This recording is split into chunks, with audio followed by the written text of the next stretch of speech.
अस्सलाम वालेकुम, मैं हूं रेहान तारिक और आप देख रहे हैं दास्ताक। डील, ढील और मुज़ाकरात के तमाम दरवाजे एक के बाद एक बंद होते दिखाई दे रहे हैं। बानी तहरीक इंसाफ के गार्डियन को लिखे गए सख्त खत और आज DGISPR मेजर जनरल अहमद शरीफ की प्रेस कॉन्फ्रेंस में दिए गए रद्द-ए-अमल और इसमें छुपे सख्त पैगामात बता रहे हैं कि फ़िलहाल कोई रियायत मुमकिन नहीं है। आज की प्रेस कॉन्फ्रेंस इंतहाई अहम है। ये सानहा 9 मई के 1 बरस मुकम्मल होने से सिर्फ 2 दिन पहले की गई और इस प्रेस कॉन्फ्रेंस में 1 साल के अंदर PTI के बनाए गए तमाम बयानियों, तमाम प्रोपेगेंडा मुहिम्मात के सख्त जवाब दिए गए हैं। DGISPR ने आज की प्रेस कॉन्फ्रेंस में वाज़ेह कर दिया कि इंतशारी टोले से किसी किस्म की बातचीत मुमकिन नहीं है। आज उन्होंने अपनी प्रेस कॉन्फ्रेंस में सानहा 9 मई के किरदारों को सजा ना दिए जाने पर मुसल्लह अफवाज के इसके हवाले से पाए जाने वाले इस्तराब के बारे में बताया और कहा कि 9 मई फौज नहीं बल्कि पूरे पाकिस्तान की आवाम का मुकदमा है।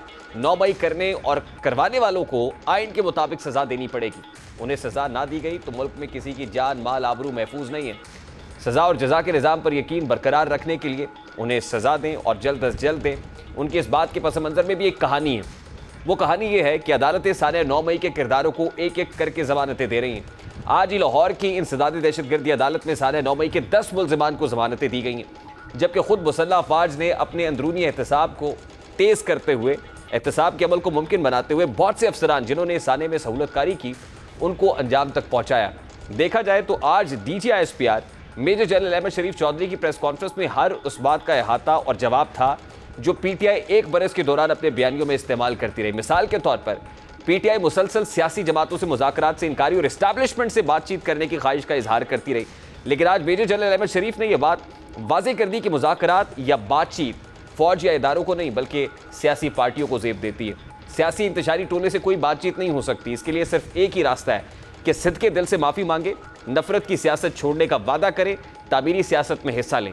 तहरीक इंसाफ का मुज़ाकरात पर क्या मौक़िफ़ था, आज DGISPR ने क्या रद्द-ए-अमल दिया, अब ये ज़रा काउंटर आपके सामने दिखाते हैं कि हालिया रिसेंटली पाकिस्तान तहरीक इंसाफ क्या बयानियाँ घड़ती रही है। आज उस बयानिए को DGISPR ने कैसे दफन कर दिया है। बातचीत है वो सियासी पार्टीज को आपस में ज़ेब देती है। इसमें फौज या इदारे बिल्कुल मुनासिब नहीं के बातचीत में। बैरिस्टर गौहर का इस हवाले से क्या मौक़िफ़ था और फिर DGISPR ने कैसे उसका काउंटर दिया, ज़रा वो भी आपको दिखाता हूँ।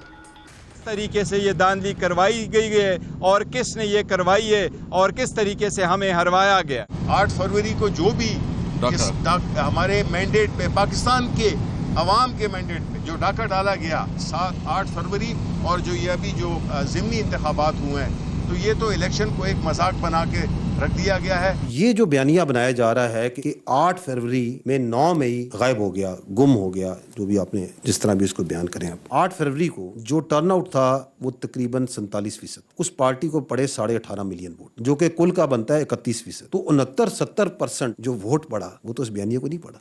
और अगर मैं इसको आबादी के तनासब से देखूं, पाकिस्तानी कुल आबादी का ये 7.5% बनता है मेरे भाई। तो 92-93% जो आपकी आबादी है उसने तो उस बयानिए के साथ नहीं खड़ी हुई। ये एक और झूठ है कि जो उसके साथ है, जिसने उसको वोट दिया, वो फौज के खिलाफ है। ऐसे नहीं है मेरे भाई। DGISPR के मुताबिक दोस्त ममालिक के साथ ताल्लुकात को भी खासी हद तक गजंद इस इंतशारी टोले ने फैलाई। दफाई तौर पे भी हमारे सऊदी अरब के साथ बड़े गहरे और पुराने रवाबित हैं सिक्योरिटी डोमेन में। जहां आपने ये पर्टिकुलर सवाल किया, ये बहुत अफसोसनाक। उसका आर्टिकल 19 भी इस बात की कतई इजाज़त नहीं देता कि आप फ्रीडम ऑफ स्पीच के पीछे, अपनी इजहार राय के पीछे छुप के दोस्ताना ममालिक के ताल्लुकात को डैमेज करें। तो ये एब्सोल्युटली गलत है। लेकिन इसके आपको कॉन्टेक्स्ट को अगर समझें कि हम नहीं तो कुछ नहीं, ये वही सोच है जो चाहती नहीं कि पाकिस्तान मुआशी तौर पर अपने पैरों पर खड़ा हो। एक इल्ज़ाम और शेर अफजल मरवत नहीं और फिर उसी को असद कैसर ने आके बढ़ाया। वही बात उमर अयूब ने की, वो फौजी अड्डों के हवाले से था कि हमने फौजी अड्डे दे दिए हैं। उस पर भी आज 2 टोक अंदाज में उसकी नफ़ी DGISPR ने अपनी प्रेस कॉन्फ्रेंस में कर दी। पाकिस्तान में किसी को ना कोई अड्डे दिए गए हैं ना दिए जाएंगे जी, पीरियड। इस वक्त पाकिस्तान तहरीक इंसाफ के रहनुमा शौकत यूसुफजई साहब हमारे साथ मौजूद है। अस्सलाम वालेकुम शौकत यूसुफजई साहब, बहुत बहुत शुक्रिया आपके वक्त के लिए। सबसे पहले तो ये फरमाइएगा कि 9 मई पर जो बयानिया पाकिस्तान तहरीक इंसाफ ने बनाया, वो फॉल्स फ्लैग ऑपरेशन हो, वो जुडिशल इंक्वायरी का मुतालबा हो, आज उस तमाम तर बयानिए को DGISPR ने तो दफन नहीं कर दिया। बिस्मिल्लाहिर्रहमानिर्रहीम, बहुत शुक्रिया। देखिए जी, जाहिर बात है 9 मई का वाक़या कोई इतना अच्छा वाक़या तो नहीं है कि उसको कोई अच्छे अल्फाज में याद करे। उसकी तो जितनी मजम्मत की जाए कम है। और ना ही तहरीक इंसाफ कोई जत्था है या डंडा बरदार फोर्स है कि अपने इदारों के खिलाफ लड़े या अपने इदारों के पर हमलावर हो। बिल्कुल कतई ऐसा नहीं है। पॉलिटिकल जमात है, पॉलिटिकल सियासी जमात है और सियासी तौर पे अपनी एक्टिविटीज़ कर रही है। हमने जितने भी एहतजाजी मुजाहरे किए हैं डे 1 से लेके अभी तक, वो सारे पुरअमन रहे हैं। और दूसरी बात ये है कि एक लंबी स्ट्रगल की है। आप देखें 28 साल 1996 से लेके अभी तक एक सियासी जमात है। इस सियासी जमात ने साबित किया अपने आप को और आवाम ने जो पज़राई दी है इस पॉलिटिकल पार्टी को, तो ये ठीक है। इसीलिए तो हम बार बार कह रहे थे कि जो ISPR का बयानिया आया है, देखिए हम तो किसी तौर पे भी 9 मई के वाक़ये को जस्टिफाई नहीं कर रहे हैं, ना उसको अच्छा कह रहे हैं। हमने तो शुरू दिन से उसकी मज़म्मत की है, लेकिन ये बहुत लाजमी हो गया है कि इस वाक़ये की तहकीकात जो है ना पहले से ज़्यादा लाजमी हो गया है। देखिए वो कहते हैं क्योंकि कि इस पे जुडिशियल इंक्वायरी जरूर कराइए, मगर जुडिशियल इंक्वायरी इस पे भी कराइए कि 2014 का धरना किसकी शय पे हुआ और उस पर पार्लियामान पे हमला, PTV पे हमला, फिर ब्यूरोक्रेसी को धमकिया, ये सारा मामला किसकी शय पे हुआ। अगर वो ना होता तो आज 9 मई ना होता। ये भी उन्होंने बड़ी तफसील से बता दिया। देखिए ये तो मैं समझता हूँ कि पॉलिटिकल पार्टीज का जो है ना धरना देना, एहतजाज करना, पाकिस्तान के अंदर जमहूरियत है और जाहिर है अगर जमहूरी तरीके से कोई एक्टिविटी करता है तो क्या हमसे पहले किसी ने धरने नहीं दिए? हमसे पहले भी धरने हुए हैं, PTI से पहले भी धरने लेकिन हो आप चुके हैं। जैसा धरना लेकिन वाकई किसी ने नहीं दिया सर। 126 रोज का रिकॉर्ड धरना, ये क्रेडिट भी पाकिस्तान तहरीक इंसाफ को है। PTV पे हमला हो, पार्लियामान के ऊपर सलवारें लटकाना हो, ये सारा मामला भी आपके क्रेडिट में है सर। देखिए मेरी बात सुने, ये जो भी आप कह रहे हैं, देखिए मैं तो अगेन कहूँगा कि बात 9 मई की है ना। 9 मई के वाक़ये की मेरे कपड़े भी फटे थे। मैं खुद जब मैं टीवी पे बैठा था और मैं देख रहा था कि ये क्या हो रहा है, तो मैं खुद बज़ाते खुद वहाँ गया हूँ और लोगों को मना किया है। और उस मना करते करते में कुछ लोग जो है वो हजूम से निकले हैं, मुझे पकड़ा है, मेरे कपड़े फाड़े हैं और वो सारे टीवी चैनल पे दिखाया गया था 9 मई को भी कि मेरे साथ क्या हुआ था। लेकिन मैंने आखिरी वक्त तक कोशिश की कि जी हमें पुरअमन रहना चाहिए और अपने वर्करों को मैं यही कहता रहा कि जी हम पुरअमन लोग हैं, पुरअमन एहतजाज करेंगे। अब ये है कि देखिए किसने किया है, कौन लोग मुलविस रहे हैं। मेरे ख्याल से जब तक इसकी एक आजादाना, आपको नहीं लगता कि पाकिस्तान तहरीक इंसाफ को इस पे माफी मांगनी चाहिए? मैं अगेन यही तो कह रहा हूँ ना कि अगर तहरीक इंसाफ ने किया है और उसके वर्करों ने किया है तो खान साहब ने कितनी दफा कहा है कि मैं इसकी मजम्मत भी करता हूँ और उन लोगों को सजाएं भी दें। नहीं, इस पे शक, आप इस पे शक का इजहार करते हैं कि अगर तहरीक इंसाफ ने किया है। वो कहते हैं कि कैपिटल हिल पे जो कुछ हुआ, फ्रांस में जो कुछ हुआ, उसकी सब्सटेंशियल उसकी तस्वीर मौजूद थी और यहां पर भी आज DG ISPR ने अपने प्रेसर में एक वीडियो चला के आपके लीडर्स के स्टेटमेंट चला दिए जिसमें यास्मीन राशिद साहिबा कह रही है कि कोर कमांडर हाउस हमारी डेस्टिनेशन है, जिसमें शानदाना गुलजार ये कह रही है कि या तो इमरान खान रहेगा या पाकिस्तान रहेगा। इस तरह की इंटेंसिटी के स्टेटमेंट, इतनी ग्रेविटी हो, जहां पर इतना टेम्परेचर हो, अभी भी आपको कोई शक है कि पाकिस्तान तहरीक इंसाफ ने नहीं किया है? देखिए पहली बात तो ये कि तहरीक इंसाफ जो है ये सबसे पॉपुलर जमात है पाकिस्तान की और सबसे पॉपुलर होने के नाते आप ये समझें कि ये तमाम लोग अपनी फौज से मोहब्बत करते हैं। लेकिन पॉपुलर होने का मतलब ये तो नहीं कि आपके पास लाइसेंस है कि आप जाके अस्करी तंसीबात पे हमला कर दें सर। देखिए मेरी बात सुने ना, मैं यही तो कह रहा हूँ ना कि जब तक इंक्वायरी नहीं हो जाती। देखिए मॉडल टाउन वाकयात में क्या हुआ था, आप देख रहे थे ना कि खवातीन को घसीटा जा रहा था, स्ट्रेट गोलियां चल रही थी, ये तो टीवी ने दिखाया था। तो मुझे बताएं कि मॉडल टाउन में किसको सजा हुई? आपकी हुकूमत थी, आपको चाहिए था कि सजा देते। नहीं आप वही बात कर रहे हैं ना। मैं यही कह रहा हूं कि देखिए जब तक आजादाना, आपके सियासी कजन डॉक्टर ताहिरुल कादरी भी आपसे नाराज होंगे कि पाकिस्तान तहरीक इंसाफ की हुकूमत आ गई लेकिन साने मॉडल टाउन के ऊपर सजाएं नहीं दी आपने किसी को। देखिए मैं तो यही, देखिए अगर मैं अगेन यही कहूंगा कि फौज के साथ PTI को ना लड़ाया जाए और ना PTI लड़ेगी फौज के साथ। देखिए हम अगर सियासत कर रहे हैं तो हमारे सियासत का हरगिज ये महवर नहीं हो सकता कि हम अपनी फौज के खिलाफ जाएं, ये जहन में रख लें। मैं अपनी बात कर रहा हूँ और जो मेरे साथ लोग वाबस्ता हैं हमेशा फौज का एहतराम किया है, हमेशा फौज को सपोर्ट दिए। मैं इंफॉर्मेशन मिनिस्टर भी रहा हूँ, तो मैंने अपने हर उसमें जो कुर्बानियां फौज की हैं, जो दहशतगर्दी के खिलाफ जंग लड़ रही है फौज, मैं हमेशा उनका कायल भी रहा हूँ और हमेशा उनको सपोर्ट भी दिया। लेकिन ये वाकया हुआ है, अब जो वाकया हो गया है, मेरे ख्याल से जब तक आप इंक्वायरी नहीं करेंगे, देखो सबको तो आप एक जैसे मुलविस तो नहीं कर सर सकते। उन्होंने कहा है ना कि चलो इंक्वायरी ठीक है, करनी है अगर, तो फिर आप- 2014 से आप- करें, इसके लिए तैयार है आप? मेरे भाई 2014 से क्यों करें? फिर तो मेरे ख्याल से उससे करें ना, जिन लोगों ने हमला किया था सुप्रीम कोर्ट के ऊपर, वहीं से शुरू करें ना। हमें क्या है, 85 से शुरू करें, 1947 से शुरू करें। मैं तो कोई मेरा कोई कौन नहीं, सा इसका मतलब आप जाति इंक्वायरी में उसमें संजीदा नहीं है। जी नहीं, इसका मतलब आप तहकीकात कराने में संजीदा नहीं। उन्होंने कहा कराइए, लेकिन 2014 से कराइए कि 2014 में धरना किसकी शय पे हुआ। अगर आप अपनी मर्जी का मुझसे कोई बात निकलवाना चाहते हैं तो वो नहीं शौकत यूसुफ साहब, मैं तो सर ये जानना चाहता हूं कि आप एस्टैब्लिशमेंट से मुज़ाकरात के ख़्वाह हैं। ज़बान ना बोले ना। देखिए मेरी सर बात सुनिए, आप जो तो मैं आपको मैं आपकी ज़ुबान में बात कर रहा हूं कि आप एस्टैब्लिशमेंट से मुज़ाकरात चाहते हैं, देखिए आप एस्टैब्लिशमेंट के देखिए, साथ मेरी बात बातचीत चाहते हैं, लेकिन आज उन्होंने कह दिया कि हम किसी से बातचीत नहीं करेंगे। अच्छा मेरी बात तो सुने ना। ये तो देखें, या तो ये तो बिल्कुल लड़ाने वाली बात होगी ना कि आगे से मैं कहूँ कि अच्छा जी हम नहीं करते। देखें हम सियासी लोग हैं।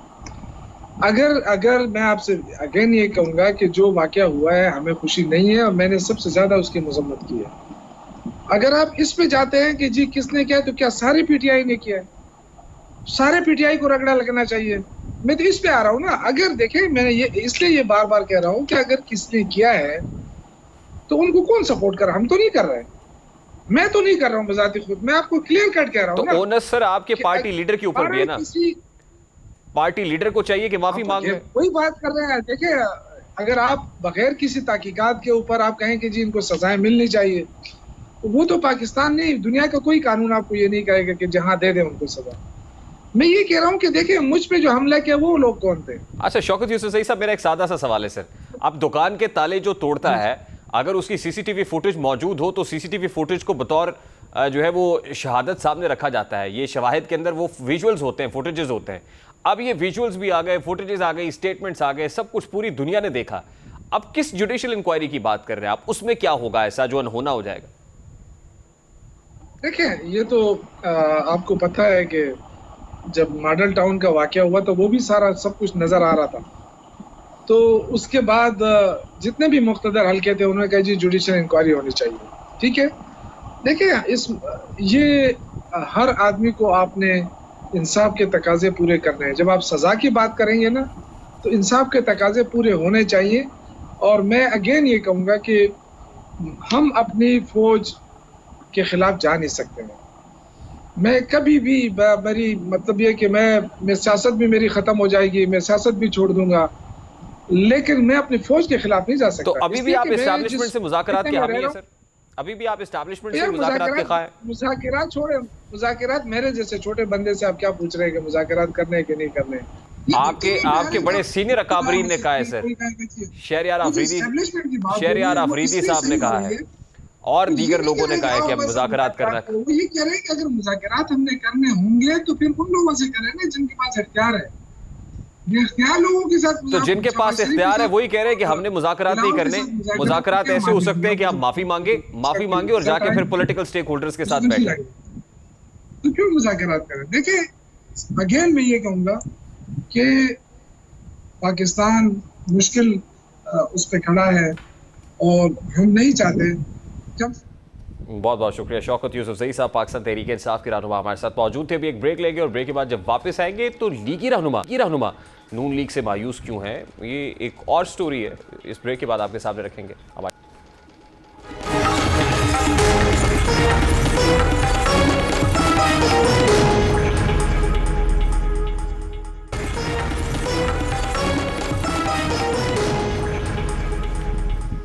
नून लीग आज बयानियों की जंग में फंसी हुई है, लेकिन इस दौरान जमात के अंदर टूट फूट का अमल भी तेज तर हो गया है। ऐसे लोग जो 2017 के बाद मुश्किल वक्त में नून लीग के साथ सीना सफर होकर खड़े थे, आज पार्टी की जानिब से नज़रअंदाज किए जाने पर सदा एहतजाज बुलंद किए हुए हैं। शाहिद खाकान अब्बासी हों, साइडलाइन हो गए या कर दिए गए। मिफ्ता इस्माइल हों, साइडलाइन हो गए या कर दिए गए। डॉक्टर आसिफ किरमानी सदा एहतजाज बुलंद कर रहे हैं। दानियाल अजीज़ आजकल अपनी ही साबिका पार्टी है तो उसके खिलाफ हम ठोंक कर बात कर रहे हैं। क्या हुआ ये पर्टिकुलरली गुज़श्ता रोज़ पाकिस्तान मुस्लिम लीग नून के कायद मियां मोहम्मद नवाज शरीफ साहब की जानिब से जाती उमरा में एक इजलास बुलाया गया। उसमें फैसला ये हुआ है कि तंजीमी ओहदे अलहदा किए जाएंगे। हाउस इन ऑर्डर करने की ज़रूरत महसूस तो हो रही है। अब तंजीमी ओहदे अलहदा होंगे, जो पार्टी जो हुकूमती ओहदे हैं वो अलहदा हो जाएंगे, यानी जो पार्टी सदारत है वो शहबाज शरीफ से लेके नवाज शरीफ साहब को वापस दी जाएगी और इसके लिए को 11 मई की तारीख मुकर्रर की गई है ज़राए के मुताबिक। और सेक्रेटरी जनरल का ओहदा, इसी तरह जो दीगर तंजीमी ओहदे हैं जो हुकूमत में बैठे हुए लोग हैं उनसे लेके तो वो तंजीमी लोगों को दिए जाएंगे ताकि पार्टी की जो है वो बागडोर बेहतर अंदाज में संभाल सके और जो कहीं ना कहीं कोई प्रॉब्लम है, को हाउस इन ऑर्डर नहीं है तो उसको शायद बेहतर, साथ ही किसी बयानिए की तलाश में भी हैं। इस वक्त साबिक गवर्नर सिंध लीगी रहनुमा मोहम्मद ज़ुबैर साहब ने हमें ज्वाइन किया है। अस्सलाम वालेकुम ज़ुबैर साहब, बहुत बहुत शुक्रिया आपके वक्त के लिए। ज़ुबैर साहब, सबसे पहले तो बड़ा सादा सा सवाल है, मैंने to be on safe side का लीगी रहनुमा, तो मुझे बताइएगा कि are you still part of PMLN या आप भी PMLN से साइड लाइन हो गए हैं या कर दिए गए हैं? मतलब मैं अभी PMLN का मेरा ख्याल है फॉर ऑल प्रैक्टिकल पर्पसेस हिस्सा नहीं हूँ। ये तो मेरे लिए तो खबर है कि आपने PMLN को खैरबाद कह दिया है, यही समझा जाए? नहीं, मैंने खैरबाद नहीं कहा। देखें, खैरबाद आप अपने अल्फाज मेरे मुंह में न डालें। मैंने ये कहा for all practical purposes I am not part of PMLN। उसका मतलब ये नहीं होता कि मैंने खैरबाद कहा है। I am not part of the decision making process. यानी आप इफेक्टिव पार्ट नहीं है पाकिस्तान मुस्लिम लीग नून का, लेकिन आप पाकिस्तान मुस्लिम लीग नून से वाबस्ता हैं, ये समझा जाए?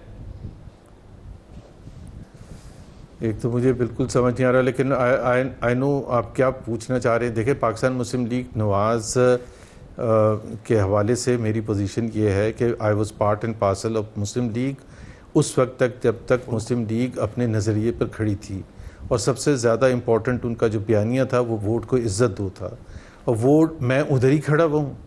बाकी आप मुस्लिम लीग ख़ुद बता दें कि कहाँ खड़ी है। क्या आज कोई मुस्लिम लीग का लीडर जो है, कोई भी लीडर, वोट को इज़्ज़त दो उसकी ज़बान पर भी नहीं आता? तो अगर वहाँ से अगर उन्होंने पोजीशन चेंज कर ली है, मैं तो वहीं खड़ा हुआ हूँ।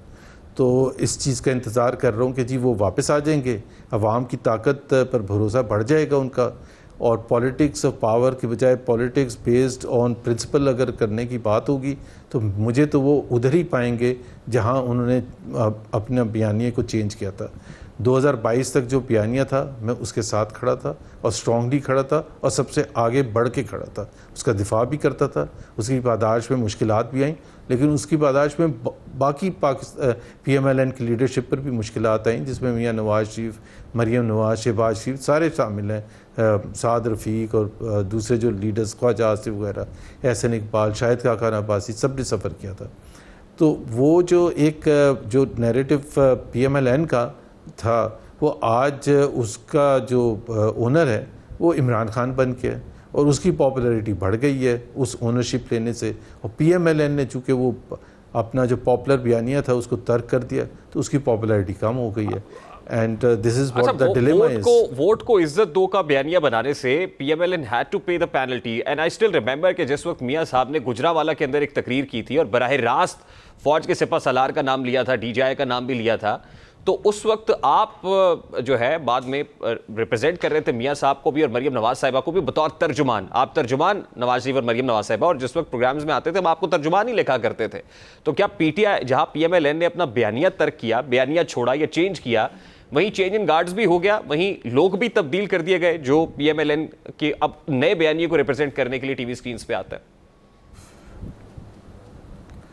देखिए ना, जो बयानिया मैंने कहा ना वोट को इज्जत दो, वो बड़ा पावरफुल बयानिया था। मियां साहब ने स्पोक्स पर्सन जब मुझे बनाया था तो वो उस वक़्त एक एस्टैब्लिशमेंट के साथ उनका जो गिले शिकवे थे और वो जायज़ गिले शिकवे थे, और क्योंकि उनको जाहिर सी बात है डिस्क्वालीफाई करवाया गया, उनको जेल में डाला गया, उनको केसेस बनाए गए। तो जब मियां साहब ने ये फ़ैसला किया कि वो खुल के अवाम के सामने जाएंगे और अवाम के सामने अपना बयानिया रखेंगे और गिले शिकवे करेंगे उन लोगों से जिनको वो समझते थे कि वो रिस्पॉन्सिबल है ये बिगाड़ में। और सिर्फ ये बिगाड़ PMLN के लिए नहीं था, पाकिस्तान के लिए था। 2017 तक अगर आप मिडल ऑफ 2017 देखें, पाकिस्तान की जो इकोनॉमिक तरक्की थी वो किस स्पीड से चल रही थी। सो पूरे पाकिस्तान ने सफ़र किया। अब वो सफ़र तो कर लिया पूरे पाकिस्तान ने, सबसे ज़्यादा PMLN ने किया। अब वो, और उसकी वजह से बड़ी ज़बरदस्त पॉपुलैरिटी भी मिली, अब लोगों में पजीराई भी मिली। पाकिस्तान के कोने कोने में मरीम नवाज़ लीड कर रही थी और politics of defines resistance show कर रही थी, और उनको ज़ाहिर है लोगों ने बड़ा सपोर्ट किया, लाखों करोड़ों लोगों ने। तो आई थिंक ये एक गलती थी जो एक बयानिया चेंज करने की। पावर तो मिल गई है, there is no doubt about Zubair साहब, कथा कलामी के लिए माजरत कि चॉइसेस देखिए, सिंबल ऑफ डिफाइंस तो बिल्कुल मरियम नवाज शरीफ साहिबा बनी हुई थी, वो मज़ामत का इस्तारा थी, नवाज शरीफ साहब मज़ामत का इस्तारा थे, लेकिन उनके जो तर्जुमान थे यानी आप तो जल बाजवा से जाके मुलाकातें भी करते थे।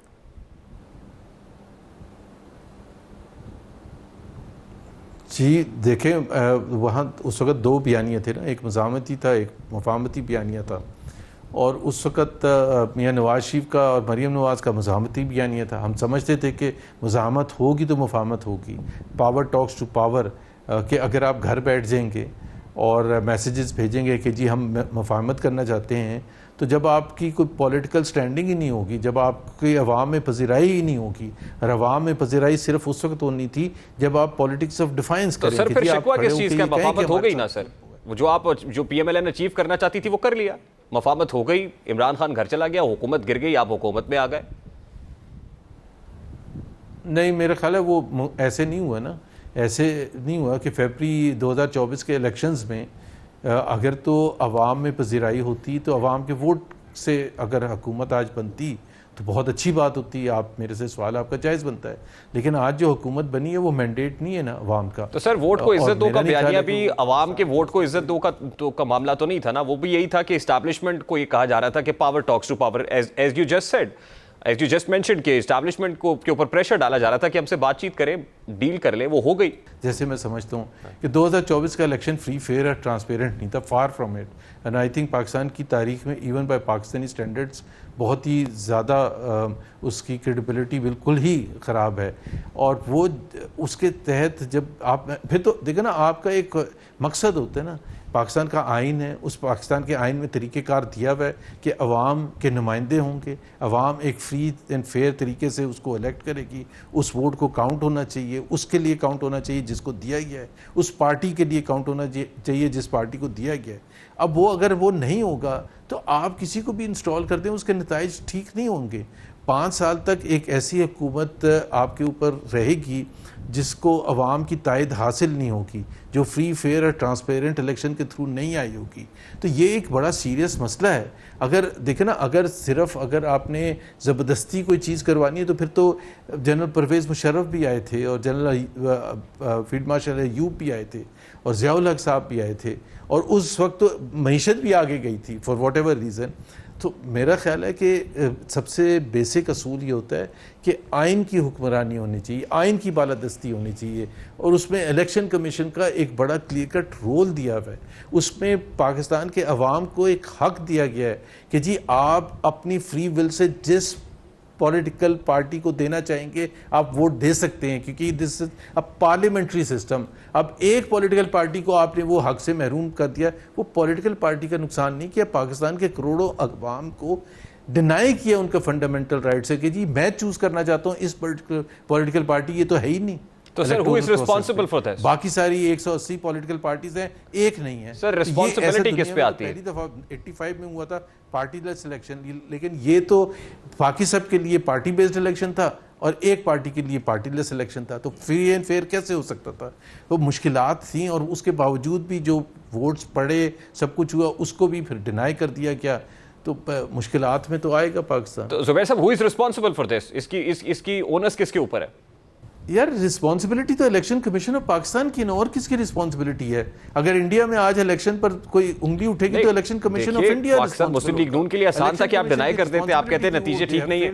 नून लीग ने तो कोई कंसर्न नहीं शो किया इसके ऊपर अपना। यार आप जिसका मैं नाम नहीं ले रहा, आप बीच में मुझे वहां ना लेके जाए ना। मैं सीधा सीधा कह रहा हूँ इलेक्शन कमीशन की रिस्पॉन्सिबिलिटी थी, अब कोर्ट्स की रिस्पॉन्सिबिलिटी है कि जी वो इंश्योर करें कि जी फ्री एंड फेयर हुए थे या नहीं हुए थे। पाकिस्तान का एक तरीक़ेकार है, चीफ जस्टिस ऑफ पाकिस्तान को भी समझना चाहिए कि ये जब तक आप इस चीज़ का फैसला नहीं करेंगे, उसका कैसे फैसला करेंगे ये मैं नहीं उनको बता सकता, लेकिन बहुत सी पटिशन्स पड़ी हुई हैं उनके पास जिसमें ये तय होना है कि जी फ्री एंड फेयर इलेक्शन हुआ था या नहीं हुआ था। सर अगर वो नहीं होगा तो बेनिफिशियरी तो इलेक्शन कमीशन ऑफ पाकिस्तान बराह रास्त नहीं है ना, बेनिफिशियरी तो वो है जो हुकूमत में बैठे हुए हैं। बेनिफिशियरी तो वो है ना जिनको हुकूमत मिली है जी। बेनिफिशियरी और कौन है? जी तो सर फिर रिस्पॉन्सिबल तो वो भी है ना सर। अगर वो इतने ही डेमोक्रेसी के चैंपियन थे तो आवाज उठाते, वोट को इज्जत दो की बात आप करते हैं। आप सही कह रहे हैं, वो रिस्पॉन्सिबल, भाई बिल्कुल मैं आपकी बात से एग्री करता हूँ, वो रिस्पॉन्सिबल भी हैं। एक ऐसा इलेक्शन जिसके थ्रू, जिस तक कल एक फैसला आया था रिजर्व सीट्स के हवाले से, अब जो सेनेट जो पंजाब असेंबली के मेंबर बने या नेशनल असेंबली के मेंबर बने या केपी असेंबली के मेंबर्स बने उस बुनियाद पर, रिजर्व सीट्स की बुनियाद पर, तो मेरा ख्याल है कि उनको खुद भी सोचना चाहिए था कि ये सही तरीका नहीं है। कैसे हो सकता है कि जिसकी 2/3 से ज़्यादा सीटें हों केपी असेंबली में, उसकी रिजर्व सीट्स एक भी ना हो, और जिसकी तकरीबन 4 सीटें हों उसके 6 रिजर्व सीट्स हों। मतलब कोई कॉमन सेंस भी कोई चीज़ है ना। सारे तो नहीं लीगल एक्सपर्ट्स होते, पूरी दुनिया उसको लीगल कॉन्स्टिट्यूशन को खोल के तो नहीं देखेंगे कि क्या है, वो तो सिर्फ ये देखेंगे ये पाकिस्तान है, यहाँ हमेशा 2 नंबरी होती रही है और आज भी यही हुई है। तो बिल्कुल जो लोग झंडे वाली गाड़ी जिनको मिल गई है या जो बड़े खुश हैं कि जी हमें किसी ना किसी तरह से वहाँ उस पर बिठा दिया गया, तो मेरा ख्याल है सबकी रिस्पॉन्सिबिलिटी बनती है कि वो इस चीज़ का इदराक करें, और एक ही तरीका है उसको ठीक करने का, या तो कोई अगले 2 महीने में कोई ऐसा सिस्टम करें कि जी इसमें जो भी ट्राइब्यूनल में पड़ी हैं लोगों के कंसर्न्स उसको एड्रेस किया जाए। अगर वो नहीं कर सकते तो फिर एक Pakistan has to go through another electoral process. वैसे I have to take a very quick short break. Sir बहुत शुक्रिया आपके वक्त के लिए। पाकिस्तान मुस्लिम लीग नून के सीनियर अरवैर साहब हमारे साथ मौजूद थे। लेट्स टेक अ ब्रेक के बाद वापस आते हैं।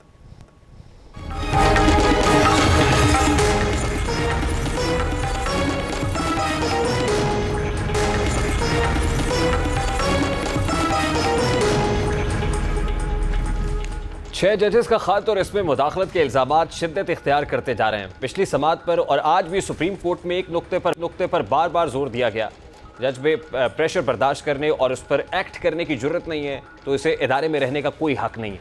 शायद ये बात इस्लामाबाद के जजेस की समझ में आ चुकी है और यही वजह है कि खत लिखने वाले 6 जजेस में से 2 जजेस ने अपने खिलाफ सोशल मीडिया मुहिम चलाए जाने पर तौहीन अदालत की कार्रवाई चलाने के लिए खत लिख दिया है। पहला खत जस्टिस बाबर सत्तार ने सोशल मीडिया मुहिम पर इस्लामाबाद हाई कोर्ट के चीफ जस्टिस आमिर फारूक को लिखा। ज़राए के मुताबिक इस्लामाबाद हाई कोर्ट ने जस्टिस बाबर सत्तार के खिलाफ मुहिम पर तौहीन अदालत की कार्रवाई का फैसला कर लिया है और इतलात है कि केस की समाअत के लिए कल बेंच तश्कील दिए जाने का इम्कान है। कल केस को डायरी नंबर लगाकर बेंच तश्कील दिया जाएगा।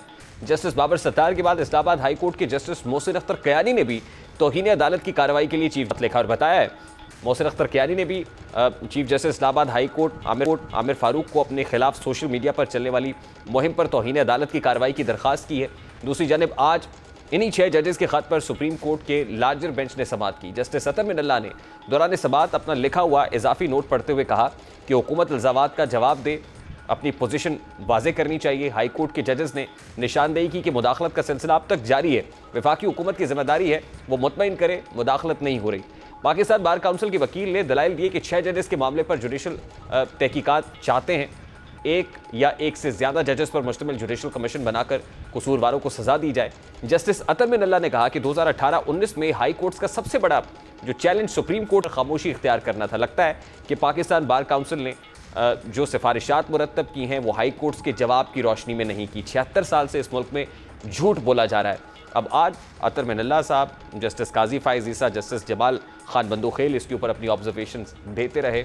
अभी भी इसके ऊपर ज़ाहिर है हाई कोर्ट्स की आरा तो आ गई हैं, लेकिन अब जो बार काउंसिल्स हैं और वकला हैं उनकी आरा आने का सिलसिला जारी, और उसके बाद सुप्रीम कोर्ट के इस 6 रुकनी बेंच ने फैसला करना है कि इस पर कोई जुडिशल कमीशन बनेगा या मामले को किस अंदाज में निपटाया जाएगा। प्रोग्राम के वक्त अपने इख्तिताम को पहुँचा। आपसे मुलाकात होगी इंशाल्लाह कल। अपना रखिए ख्याल। अल्लाह हाफ़िज़।